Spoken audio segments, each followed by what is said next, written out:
مرحبا بكم معايا في فيديو جديد. بلا شك ان الجميع سمع عن برنامج الابداع التجريبي او لا بيتا، وفي هذا الفيديو ان شاء الله غادي نشرح لكم الشروط اللي طالبين باش تقدروا حتى نتوما تنضموا لهذا البرنامج وتقدروا تربحوا من الفيديوهات ديالكم. الطريقه كتجيو كتضغطوا على ملف الشخصي، من موراها كتضغطوا على 3 شريطات اللي كاينين الفوق، من بعد كتضغطوا على ادوات المبدعين، وهنا كتبان معكم هذا الطابلو هذا. ولكن قبل ما نكملوا الشرح ما تنسوش انكم تشتركوا في القناه وتفعلوا زر الجرس ليصلكم كل جديد. ودابا غادي ندوزو نكملوا الشرح ديالنا. كما قلت لكم كتجيو لهاد ادوات المبدعين، من بعد كتجيو كتضغطوا على هاد برنامج الابداع التجريبي. باش تخلصوا من الفيديوهات ديالكم ضروري تبان معكم هاد برنامج الابداع التجريبي او لا بيتا.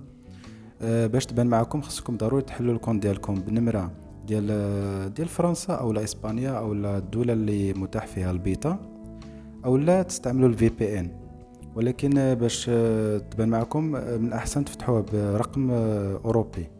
من بعد كندخلوا لهذا برنامج الابداع التجريبي وكتعطينا هذه الواجهه هذه. هنا كيقولوا لنا احصل على المكافآت باستخدام برنامج الابداع التجريبي، انشئ فيديوهات مدتها دقيقه واحده او اكثر للحصول على مكافآت على المشاهدات المؤهله. الشروط اللي طالبين: مطلوب 10,000 من المتابعين، مطلوب 100,000 من المشاهدات الفيديو خلال آخر 30 يوم، يعني آخر 30 يوم. من بعد كتطلبوا لنا أن يكون عمرك 18 عاما على الأقل، يعني من 18 الفوق. هادو هما الشروط اللي طالبين التيك توك باش تنضم لبرنامج الإبداع التجريبي، باش تولي تخلص على الفيديوهات ديالك.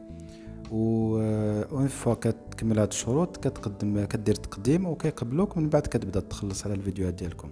وهادشي اللي كان في هذا الفيديو. كنتمنى تكونوا استفدتوا من هاد الشرح درت لكم. ما تنساوش انكم تشتركوا في القناه وتفعلوا زر الجرس ليصلكم كل جديد.